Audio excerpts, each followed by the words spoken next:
the great hockey that is to come with the LA Kings after this season. Coach Hiller takes over, and Coach Hiller joins us here on Sedano and Kap here on 710 ESPN. First of all, Coach, congratulations on the promotion to getting the head job, and thanks for joining us.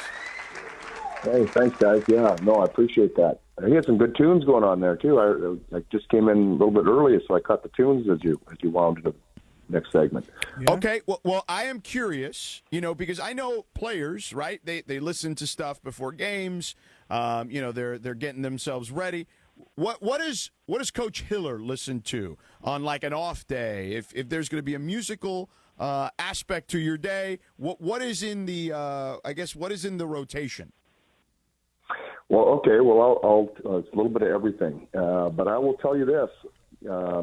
I made sure the guys they listened to good music, but I made sure they mixed in a little Motley Crue for me. I could hear it from the coach's office into the dressing room, so I knew they had to. Part of the deal when I took over is they had to give me at least 2 Motley Crue songs in the getting ready for the game. So Motley Crue that's songs. The Old Faithful is Motley Crue, but just about everything. And I'll tell you what, right now Zach Bryan is probably my number one. I know he's coming to town here very shortly. Motley Crue, I can think of a couple that I like off the top of my head. Girls, Girls, Girls is kind of a staple. Dr. Feelgood? Dr. Feelgood works. Home Sweet Home, which is kind of a little more ballady. Yeah. Coach Hiller, what Motley Crue songs you like? I must be older than you guys. I go back to 81 to the Too Fast for Love album, the first album. So I like anything off that. Live Wire, Too Fast for Love. I go way back. I like the newer stuff too, but I start with the old stuff first. Yeah. Now, how many times have you seen them in concert, Coach Hiller? You know what? Only once. I would say only once, and it wasn't even that long ago. It was about 7 or 8 years ago. So I missed the whole. Oh yeah. Sunset Strip, Whiskey A Go Go, 1981, getting started. That's kind of. I have to drive by the. Whiskey dude. Just imagine. Dude, let me tell you something. Where did you see them? Where did you see them play? I saw them in Detroit. I saw them back in Detroit when I was with the Flames. Let me tell you something. My very first concert, I'm absolutely, this is a true story. 1984, the Hollywood Sportatorium, Hollywood, Florida. Motley Crue is opening for Ozzy Osbourne. And, Coach, the entire arena smelled like reefer. Hey, well, you must have seen The Dirt. You must have seen The Dirt on Netflix, and maybe it was that tour. I don't know. You know what I'm talking about? The special on Motley Crue. No. The Great Shift. You haven't seen it. Oh, The Dirt. Yeah, it's a movie on Netflix, and it runs through the Motley Crue story. So I absolutely love the fact that you love Motley Crue. Now, Vince Neil, lead singer, okay? Tommy Lee, obviously very famous, right? The drummer. Mick Mars, I see him over on guitar. Who am I missing? Nikki Sixx. Nikki Sixx. Don't forget Nikki Sixx. Yeah. Nikki Sixx. That's who I was forgetting. Mm-hmm. All right. We should see if we can get Vince Neil to a Kings game. Concert. We're not even talking hockey. We're going to the Motley Crue concert when they start coming back. Yeah. Well, this is what we got to do. I think Cappy's on to something. Cappy says we got to get Vince Neil to a Kings game is what we got to do. Or Tommy Lee. Yeah. Oh, yeah. Well, we'd welcome them. You know that. All right. So who is the Vince Neil? Is it still Kopitar? Is Kopitar the Vince Neil of the LA Kings? Because he's the lead guy. He's been here for so long. Yeah, I guess you could say that. He's a quiet leader, though. He's not quite up there like Vince shaking around. He leads in a different way, yeah. But he's the elder statesman there for sure, and he's certainly done a lot for the franchise. And he's got more left in him. That's the amazing part of him. He's had a great career thus far, and we're still relying on him going into the future. Coach Hiller, I would love it if you could talk to us about your playing career and how we got to where you are today, to where you're now the head coach of the Kings, because check me on this, but your actual NHL career as a player started when you were originally drafted by the Kings, probably in the late 80s, right?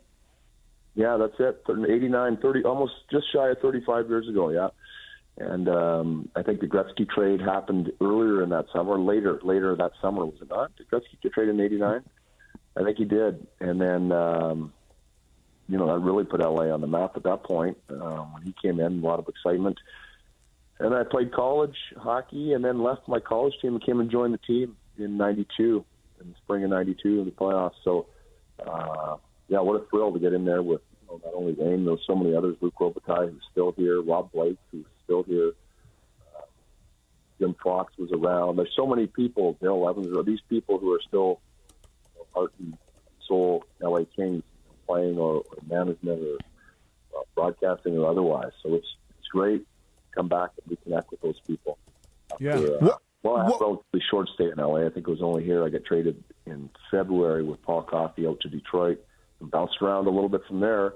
Ended up over in Europe and played 5 years in Germany, a year in Italy, and then said enough. Start this crazy coaching profession.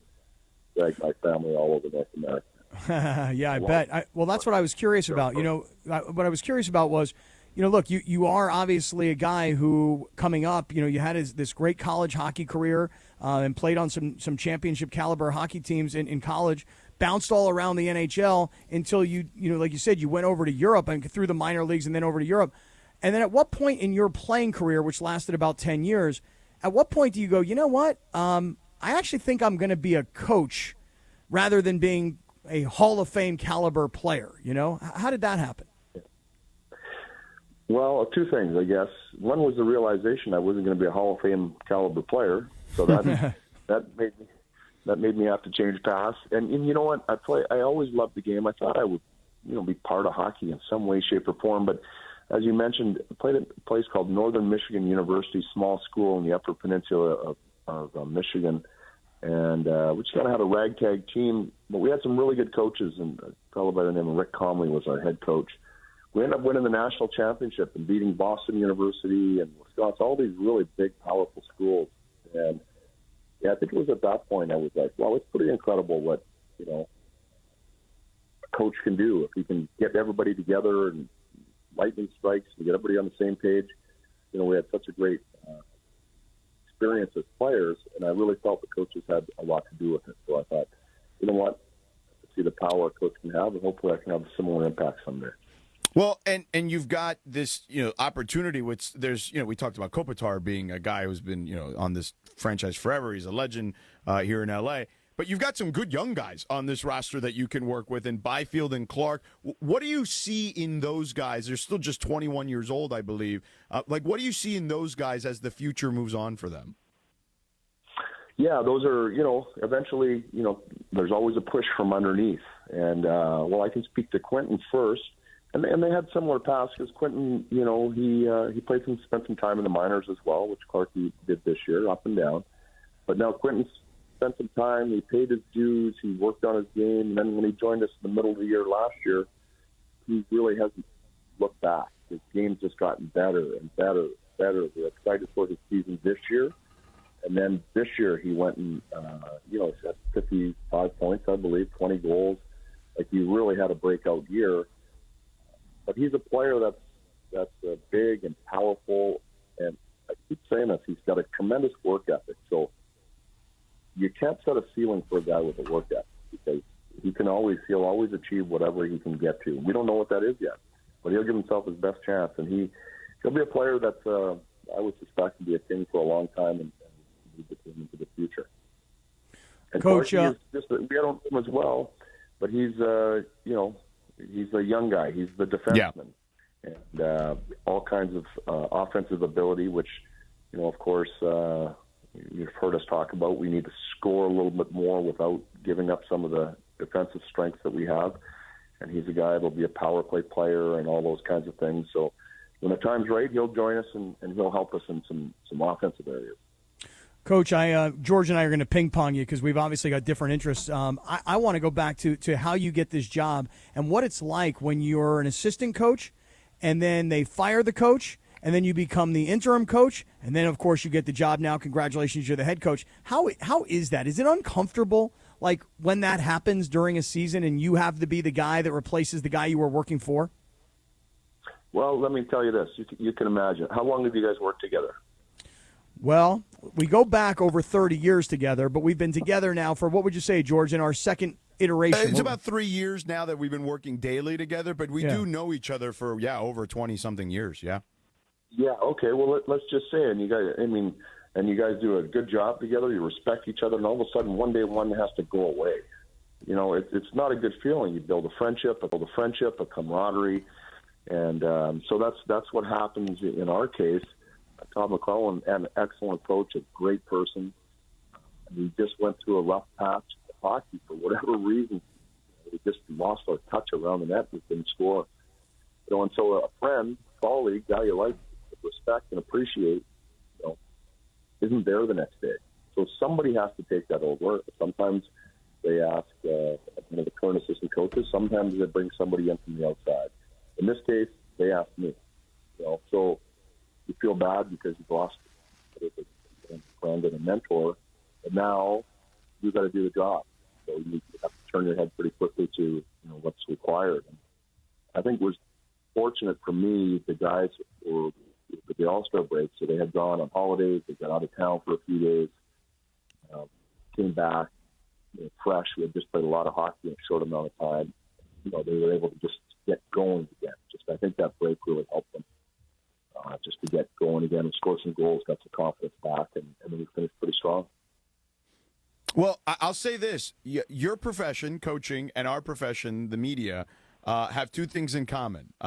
There's not a ton of stability. Sometimes there's a lot of moving around. There's different, jobs and whatnot. So we get it. Trust me, it can be challenging, but also it can be, something that you can really wrap your head around and say, hey, this is a new opportunity, and I had a great opportunity previous to this with him, and now I got my own thing, and this is where we're moving forward now.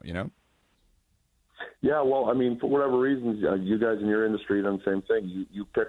This is the path you choose, and the ups and the laughs and the great times that come with it. But you also know there are some downsides to it too. It's your choice. So you chose to put yourself in it. You take the good with the bad. Hope that the good more often than the bad. Hey, Coach, before you roll, I do have one favor to ask, if it's okay, if you don't mind. Don't do this. No, don't I'm not bashful, Coach. Coach. See here. Motley Crue karaoke. Yeah. No. Well, Motley Crue karaoke for sure. But here's the thing: you're going to learn. See, the Sedano part of this duo is practical, respectful of your time and everything that you do. The Kaplan part of this, he's not. He's going to push the envelope.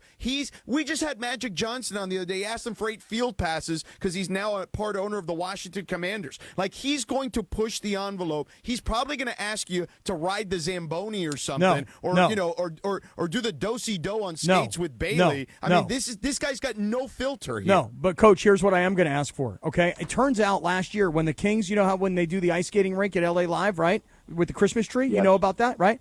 Well, last year we put on the skates. Turns out, Coach, I'm a natural. Turns out I'm an excellent skater, okay? Coach, what I want to do is, between the breaks, I want to go on the ice and scoop the ice in the shovel. You know what I'm saying? Like, you're probably busy coaching, but I want to go out there on the ice. Yeah, I think he's busy. Yeah. Do you think you could help a brother out with that or what? I can put you in touch with the right people, and I'm telling you, they would love it. They would love it. They would probably make a special shovel for you, special outfit for you, and so you could get all the the accolades you deserve. We can put that together. Well, I can't put it together, but I got people. Just like me you got too. People, I got people. Right. See, I'm with you. I'm an idea guy, and then I have other people that actually execute on the ideas. I can't execute anything, but I can come up with good ideas. This is a good idea, Coach. I'm a little bit that way too. I'm a little bit that way too, so I can appreciate that. All right, Coach Hiller. So your people will be in touch with our people, and then what we'll do is every time you come on, I feel like we can just do 80s hairspray band trivia with you. Yes, on top absolutely. of talking hockey with you. That's right. I'll challenge. Well, no, I'm in the wrong domain. I can't. You guys are pros, but I can give you my best from the outside. All right, fair enough. Coach Jim Hiller, congratulations on the position now. We are happy to talk to you. Thank you for gracing us with your presence. Best of luck going into next season, and hopefully we'll talk to you well before then. So thanks again. Okay, you got it, guys. Good talking to you. You too, Coach. All right, take care. There he is, Jim Hiller. George, you ever think people